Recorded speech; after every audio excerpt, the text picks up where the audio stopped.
Hello my beautiful souls, welcome to my YouTube channel tarot with Shivi triple eight. Dear, कैसे हैं आप सभी लोग? आई होप आप सभी लोग बहुत अच्छे हैं, बहुत अच्छे से अपना नवा कर रहे हैं। चैनल पर आए तो रिक्वेस्ट करूंगी सब्सक्राइब करें इस चैनल को। वीडियो पसंद आता है तो लाइक दिस वीडियो। गाइस, एक जनरल कलेक्टिव और टाइमलेस रीडिंग है, जितना रेजोनेट करे उतना रखिएगा। शुरू कर लेते हैं हम आपकी रीडिंग और देखते हैं कि आपके पर्सन की एनर्जी आपको लेकर और आपकी आपके पर्सन को लेकर क्या है। हम सोल लेवल पर देखने की कोशिश करते हैं क्या एनर्जी निकल के आ रही है, कहाँ पर आप दोनों पहुंचे हो। ठीक है, तो देख लेते हैं 5D मैसेजेस। इस तरफ लेंगे आपके पर्सन के 5D मैसेजेस आपके लिए। प्लीज़ गाइड करें यूनिवर्स, मेरे जो व्यूअर्स हैं उनके पर्सन ने 5D में क्या कहना चाहते हैं, कितनी ग्रोथ हो गई है मेरे व्यूअर्स के पर्सन की। हेल्थ, डिसिप्लिन,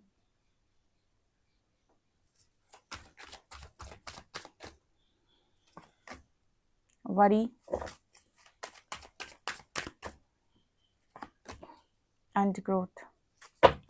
मेरे व्यूअर्स अपने पर्सन को क्या कहना चाहते हैं। सेल्फ एस्टीम,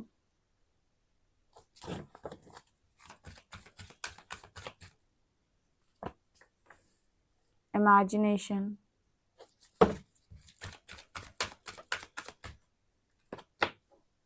यहाँ पर है डेथ एंड एम्पैथी। बॉटम से है गिल्ट। तो क्या निकल कर आ रहा है आपके पर्सन की तरफ? मुझे यहाँ पर ऐसा मैसेज मिला है कि आपके पर्सन जो है चिंताओं की वजह से कोई ना कोई हेल्थ इश्यूज इस पर्सन को डेफिनेटली हो रहे हैं। ठीक है, ये आपको बताना चाहते हैं कि इनका हाल कैसा भी दिख रहा हो आपको 3D में, आपको बहुत खुश दिख रहे हो या फिर आप सोशल मीडिया पर इन्हें जज कर रहे हो कि इनकी लाइफ तो ठीक चल रही है, पर सच तो ये है कि इस पर्सन की लाइफ में बहुत सारे हेल्थ इश्यूज हैं इस वक्त।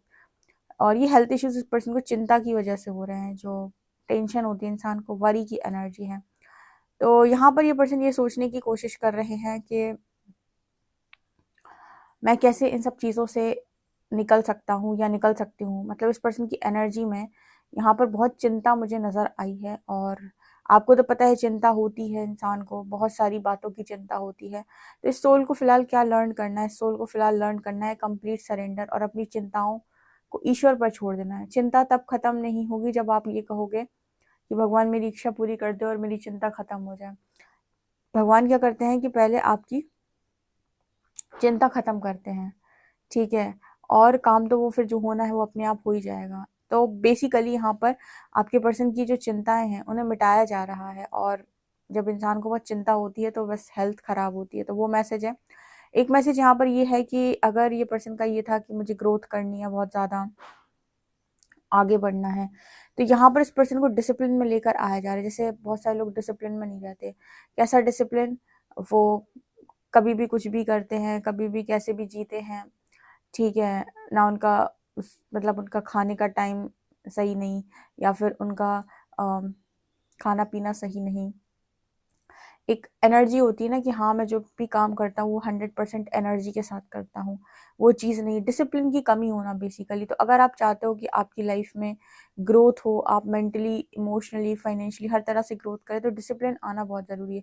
तो ये सोल अभी 2 लेसन सीख रही है, एक तो डिसिप्लिन का, दूसरा चिंता से मुक्ति का। ठीक है, इस पर्सन को चिंता से मुक्त कर रहे हैं परमात्मा। और कैसे मुक्त कर रहे हैं? चिंता खत्म करके नहीं, चिंताओं को छोड़कर, सरेंडर करके। मतलब कहते हैं ना कि जो भी सिचुएशन है उसको समान भाव से एक्सेप्ट करो। ये नहीं कि मेरे अकॉर्डिंग हो जाएगा और मैं खुश हो जाऊंगा। ठीक है, ये बहुत बड़ी लर्निंग होती है। इंसान को बहुत मतलब बहुत तकलीफ होती है उस समय पर, क्योंकि उसकी चिंता होती है, कुछ ना कुछ होती है कि ये ना हो जाए, वो ना हो जाए। पर परमात्मा आपसे ये कहते हैं कि जो होना है वो होना है। तुम्हारी चिंता करने से भी कुछ नहीं होना है। ठीक है, तो ऐसा नहीं है कि तुम्हारी इच्छा पूरी हो जाएगी तब तुम्हारी चिंताओं से मुक्ति मिलेगी। तुम चिंताओं से मुक्त हो जाओ। ठीक है, ये देखो यहाँ पर बहुत हार्ड लर्निंग है। आपको अगर ऐसा समझ में आएगा कि मतलब ये सारी चीज़ें आपको सिखाई जाती हैं सोल लेवल पर, ताकि आप फ्री हो सकें। जब तक व्यक्ति बहुत ज़्यादा अटैचमेंट में है वो फ्री नहीं हो सकता है। और जो फ्री नहीं हो सकता है उसके लिए मुक्ति का रास्ता नहीं है। ठीक है, वो उनके लिए है जो अपनी ईगो को ख़त्म करने के लिए तैयार है और फ्री होने के लिए तैयार है। आपकी तरफ क्या दिखाई दे रहा है? आपकी तरफ आप सारे काम अपने सोल गिफ्ट से कर रहे हो, ठीक है। यहाँ पर ऐसा भी नज़र आ रहा है कि परमात्मा ने अगर आपकी लाइफ में कुछ चीज़ें ख़त्म कर दी हैं, तो आपकी सोल आपके पर्सन को ये बताना चाहती है 5D मैसेज कि एक्सेप्टेंस में हो आप। आपने एक्सेप्ट कर लिया। पहले आपको बहुत लंबा समय एक्सेप्ट करने में समय लगा, ठीक है। जैसे एकदम से सेपरेशन क्रिएट हो जाती है या फिर कोई भी ऐसा काम हो जाता है जो आप नहीं चाहते, तो लंबे समय तक इंसान इस चीज़ को एक्सेप्ट नहीं करता है। लेकिन अब आपने 3D रियलिटी को एक्सेप्ट करना स्टार्ट कर दिया कि जो जो भी दिख रहा है, जो जो भी परमात्मा दिखा रहा है और सिखाने की कोशिश कर रहा है, उसको एज इट इज़ एक्सेप्ट किया जाए। तो अभी आपकी सोल यहाँ पर कर क्या रही है कि जो भी सोल गिफ्ट्स हैं उसको लोगों के साथ बांट रही है, क्रिएटिविटी का काम कर रही है, ठीक है। कुछ ना कुछ क्रिएट कर रही है यहाँ पर लोगों के माइंड में, लोगों की लाइफ में। और एम्पैथी की energy, I am open to seeing both sides of the situation. और आपके अंदर एम्पैथी बढ़ रही है। जैसे पहले अंदर आपके अंदर क्रोध बहुत था या फिर आपके अंदर पहले जजमेंट्स बहुत थी कि इसने ये किया, उसने वो किया, इसने धोखा दिया, इसने ऐसा किया, ब्लेमिंग एनर्जी थी। तो अब आपकी एनर्जी ऐसी हो गई कि आप सिचुएशन की दोनों साइड को देख पा रहे हो। आपको एक चीज़ समझ में आई है अपनी खुद की लाइफ से भी कि गलतियाँ आपसे भी हुई हैं। और जब आपको कुछ लर्न करना होता है तो आपकी बुद्धि भी उसी दिशा में कार्य करती है, ठीक है। तो जब किसी व्यक्ति का लर्निंग फेज शुरू होता है तो हम उसको अगर समझाएंगे तो भी वो व्यक्ति हमारी बात को सुनता और समझता कम है, ठीक है। और मतलब उसको समझाना काफ़ी मुश्किल हो जाता है। तो जो जजमेंट देता है वो ब्लेम करेगा बहुत ज़्यादा, मतलब जो जज करता है वो ब्लेम करेगा कि तुमने ऐसा किया था, वैसा किया था, तुम्हारी वजह से ऐसा हुआ, वैसा हुआ। लेकिन जिनके अंदर एम्पैथी होती है वो ये समझ जाते हैं कि जो भी हुआ है, ठीक है, वो मेरी खुद की लर्निंग के लिए और सामने वाले की लर्निंग के लिए भी हुआ है। तो हम दोनों सिचुएशन की दोनों साइड को भी देख सकते हैं। मतलब कोई व्यक्ति अगर अलग तरीके से बातें कर रहा है तो सिर्फ इस पर नहीं जाना है कि ये क्या बातें कर रहा है, इस पर भी जाना है कि ये ऐसी बातें क्यों कर रहा है। इसको एम्पैथी बोलते हैं, ठीक है, कि क्या दिक्कत क्या है इस इंसान के साथ। ओके। अब एम्पैथी दिखाने का मतलब ये भी नहीं है कि आप अपनी लाइफ को इग्नोर करके सामने वाले की लाइफ को बनाने पर ध्यान दें। एम्पैथी का मतलब होता है कि ना आप कोई हेटरेट रखते हैं, ना कोई ब्लेमिंग एनर्जी है। आपने सामने वाले को फ्री किया है अपनी लाइफ में सारी लेसन्स को लर्न करने के लिए। इसको एम्पैथी बोलते हैं। अब एम्पैथ अगर ये वाला काम करे कि सामने वाले इंसान को जाकर वो समझाने की कोशिश करे या वहाँ पर अपना टाइम वेस्ट करे तो कोई फ़ायदा नहीं है, क्योंकि वो सोल अपने एक्सपीरियंस से सीखने वाली है। इस तरह की एनर्जी अभी 5D में है। मतलब आपकी सोल जो है वो काफ़ी आगे निकल गई है, जो क्रिएटिव है, जिसने एंडिंग्स और बिगिनिंग्स को एकदम एक्सेप्ट करना शुरू कर दिया है, ठीक है। वो समझ गई है कि कुछ ख़त्म होगा तो कुछ नया शुरू भी होगा, तो एक्सेप्ट कर लेते हैं। ये क्यों कहना कि भगवान ये क्यों कर दिया, वो क्यों कर दिया। दूसरा कि आपके जो सोल गिफ्ट्स हैं उन्हें आप बहुत अच्छे तरीके से लोगों के साथ शेयर कर रहे हो, ठीक है। और आपके मन में एम्पैथी है, आपने बहुत सारा गिल्ट भी रिलीज़ किया और बहुत सारे लोगों के अंदर से भी गिल्ट रिलीज़ करने में मदद की है। ये पर्सन को मतलब बहुत चिंता होती है, ठीक है, जो भी मैस्कुलिन है। तो इनको अभी यहाँ पर ये सीखना है कि चिंता से आपको हेल्थ खराब नहीं करनी, चिंताओं को ईश्वर पे छोड़ो और दूसरे डिसिप्लिन में आओ अगर आप ग्रोथ करना चाहते हो तो, ठीक है। ये 2 लेसन जो हैं इस वक्त आपके पर्सन लर्न कर रहे हैं। अब देखते हैं हम आपके कार्ड्स क्या बताते हैं टैरो करंट एनर्जी पे। प्लीज गाइड करिए यूनिवर्स में जो व्यूअर्स उनके पर्सन की करंट एनर्जी क्या है।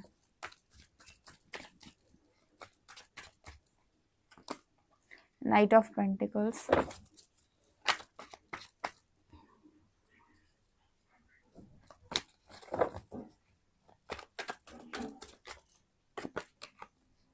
Seven of swords, sun, justice.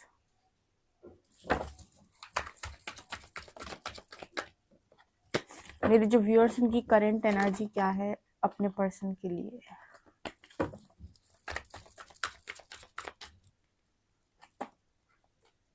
Page of pentacles,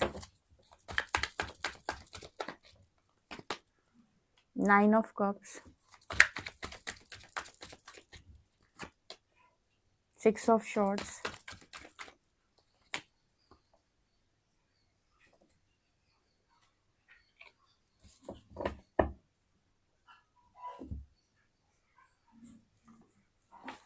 मुझे आपके पर्सन की एनर्जी में यहाँ पर ये दिखाई दे रहा है कि आपके जो पर्सन है, कहते हैं कि आप किसी सिचुएशन से भाग सकते हो, आप किसी के साथ गलत करके भाग सकते हो, आप अकाउंटेबिलिटी ना लो, आप रिस्पॉन्सिबिलिटी ना लो, आपकी मर्जी, पर आप न्याय से नहीं भाग सकते। यूनिवर्स जिस दिन आपको पकड़ने पर आ जाएगा, जस्टिस की एनर्जी है, मतलब जिस दिन परमात्मा को हिसाब किताब करना होगा, ऑटोमेटिक होता है, सबका टाइमिंग फिक्स है।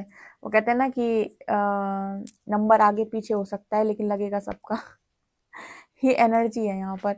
मतलब ऐसा नहीं है कि आज आपके साथ हो गया तो कल किसी और के साथ नहीं होगा, बिल्कुल ऐसा नहीं है। और आप ऐसा नहीं सोच सकते कि मैंने जो किया उसे किसी ने देखा नहीं, उसके लिए किसी ने मुझे दंड नहीं दिया, तो वो कभी होगा ही नहीं। यहाँ पर एनर्जी ऐसे निकल के आ रही है कि ये पर्सन जो ये पर्सन ने चीटिंग की है उसका न्याय इस पर्सन के साथ डेफिनेटली इस वक्त में घटित हो रहा है, इसलिए इस पर्सन को इतनी चिंता हो रही है। कुछ ना कुछ तो ऐसा लाइफ में हो रहा होगा जिसकी वजह से चिंता का विषय बना हुआ है। ओके, और यहाँ पर ये भी नजर आता है knight of pentacles and sun card के साथ कि अभी इस पर्सन को बहुत ज्यादा रोशनी की जरूरत है कदम आगे बढ़ाने के लिए। मतलब वो घोड़ा अभी चल नहीं रहा है, उस घोड़े को आगे बढ़ने के लिए सन की जरूरत है, यानी प्रकाश की जरूरत है, रोशनी की जरूरत है। इसका मतलब क्या है, जैसे आप लोग गाइडेंस देखते हो, टैरो देखते हो, जब आपकी लाइफ में ट्रांसफॉर्मेशन फेज स्टार्ट होता है या बहुत ज़्यादा हार्ट ब्रेक हो गया है किसी का, तो परमात्मा ने आपको यहाँ पर भेज दिया। तो एक तरीके से ये प्रकाश ही तो है जो आपको आगे बढ़ने में मदद कर रहा है, जो आपको बता रहे कि ऐसे ऐसे करके आप आगे बढ़ जाओगे, हील हो जाओगे, निकल जाओगे, यहाँ से मुक्ति पा जाओगे। ठीक है, आगे जाकर डिसीजन बना लेना जो बनाना है, फिलहाल निकल जाओ। तो इस पर्सन को भी प्रकाश की ज़रूरत है, और जब भी कोई अंधकार में होता है या किसी सिचुएशन में फंस जाता है, उसे गाइडेंस की ज़रूरत पड़ती है। और इस समय तो आप देख रहे हो कि बहुत सारी गाइडेंस अवेलेबल है। अभी आप पर निर्भर करता है कि आप किसकी गाइडेंस और कैसे गाइडेंस के साथ आगे बढ़ना चाहते हो, कि आपको मिलेगी ज़रूर। ठीक है, और आपकी वाइब्रेशन के अकॉर्डिंग मिलेगी। तो इस पर्सन की एनर्जी में ना प्रकाश की एनर्जी है, तब जाकर इस पर्सन का घोड़ा आगे बढ़ेगा। क्योंकि लगातार मुझे ऐसा लगता है कि इन्होंने जो पास्ट में फ्रॉड किया, चीट किया, उसकी वजह से जस्टिस शनिदेव का न्याय चल रहा है यहाँ पे। और जब शनिदेव न्याय करते हैं तो मतलब कर्म अकाउंट आपका क्लियर कराते हैं। उस वक्त आपको क्लैरिटी तो मिलती नहीं है। सबसे बड़ी चीज़ तो आप आगे कैसे बढ़ोगे, आप डिसीजन कैसे लोगे, आप कोई काम करोगे कैसे, उसके लिए प्रकाश चाहिए। ओके, और वो तब पॉसिबल होता है जब आप परमात्मा पे कंप्लीट सरेंडर करते हैं। कंप्लीट सरेंडर का मतलब क्या होता है कि आपको एक्सेप्ट करना पड़ेगा। आप कार्मिक एनर्जी से भाग नहीं सकते। कुछ लोग होते हैं ना, गोलमाल करने की कोशिश करते हैं जब उनकी चोरी पकड़ी जाती है। जब आपके ऊपर इस तरीके का आपके ऊपर जस्टिस आता है, या फिर कहें कि ये वाला टाइम पीरियड आपका स्टार्ट होता है जहाँ पर आपको हिसाब करना ही करना है, वहाँ पर आपका मैनिपुलेशन काम नहीं करता। वहाँ पर आपकी सिर्फ और सिर्फ एक्सेप्टेंस काम करती है कि जो हो रहा है उसे होने दिया जाए और एक्सेप्ट कर लिया जाए, तो परमात्मा प्रकाश देकर निकाल लेगा। जबकि आप लोगों की साइड पे क्या चल रहा है, जैसे मैंने पहले ही कहा कि आप अपने सोल गिफ्ट शेयर कर रहे हो, आपने एंडिंग्स बिगिनिंग सबको एक्सेप्ट कर लिया है। अब फाइनली आप में से कुछ लोग मूव ऑन करने के लिए भी रेडी हैं। उनकी एनर्जी यहाँ पर ये है कि ठीक है, परमात्मा ने जो भी मेरे लिए सोचा होगा, मेरे प्रारब्ध के अनुसार मैं उसे एक्सेप्ट करने के लिए रेडी हूँ। क्योंकि बहुत लंबे समय से आप हैंग रहे, लेकिन अब विश फुलफिलमेंट की एनर्जी यहाँ पर दिखाई देती है। मतलब यहाँ पर दिखाई देता है कि आपकी सारी इच्छाएं पूरी होने का समय आ चुका है, क्योंकि आपने अपना सब कुछ काट लिया है। तब यहाँ पर ऐसी एनर्जी निकल के आ रही है कि परमात्मा आपको आगे बढ़ाएंगे, एक एक करके आपकी सारी विशेष को कंप्लीट करने का समय आ चुका है। तो आप देखोगे कि एक एक करके आप सारी ख्वाहिशें पूरी होती जा रही हैं, जो जो आप चाहते थे। ठीक है, मतलब जैसी जैसी चीज़ों की ख्वाहिश आपने की थी, ऐसे एक एक करके वो सारी चीज़ें पूरी हो रही हैं। तो यूनिवर्स आपको स्टक नहीं रहने देता। मतलब ये स्टकनेस तभी तक थी तब जब तक आप तैयार नहीं हुए थे। अब आप तैयार हो गए तो अब देखोगे एक एक करके जैसे आपकी खुशियां पूरी हो रही है, एक एक करके यूनिवर्स आपको आपकी चीजें दे रहा है जो उसने एक एक करके आपसे छीनी थी। मतलब होता है ना, जब आप स्पिरिचुअल अवेकनिंग में आते हैं तो ऐसा लगता है कि सभी कुछ तो ले लिया आपने मुझसे, तो एक एक करके वो लौटाना स्टार्ट करते हैं, या जो चीजें भी आपको मिलनी चाहिए थी वो मिलना स्टार्ट करती हैं। तो उस एनर्जी में मेरे व्यूअर्स पहुंच गए, तो आप अपनी वाली एनर्जी को डेफिनेटली क्लेम करिएगा। इस पर्सन को भी उसी प्रोसेस से जाना पड़ेगा कि इन्हें एक्सेप्टेंस में आना होगा, अकाउंटेबिलिटी लेनी होगी। जैसे आपने ली थी, ऐसे आपने सब कुछ एक्सेप्ट किया और अपनी एम्पैथी में आए, इस पर्सन को भी वही चीजें करनी पड़ेंगी। ठीक है, क्योंकि आप कर्म तो कर सकते हो जब आपको मौका दिया जा रहा है, लेकिन उसके फल से आप नहीं बच सकते। वो आपको पकड़ के बांध कर दिया जाता है। ठीक है, आप ऐसी जगह पर स्टक हो जाओगे जहां से आपका निकलना मुश्किल हो जाएगा। ओके, जब तक आपका वो कर्म क्लियर नहीं हो जाता, राइट। तो ये मुझे यहाँ पर मैसेज मिल रहा है। कितनी एक्यूरेट ये रीडिंग आपसे रेजोनेट करती है मुझे कमेंट सेक्शन में बताइएगा, और आप कहाँ तक पहुँचे ये भी बताइएगा। क्या ये वाला पार्ट आपसे रेजोनेट कर रहा है? पर्सनल रीडिंग के लिए आप मुझे व्हाट्सएप कर सकते हैं। वीडियो पसंद आए तो like this video, subscribe my channel. Thank you guys.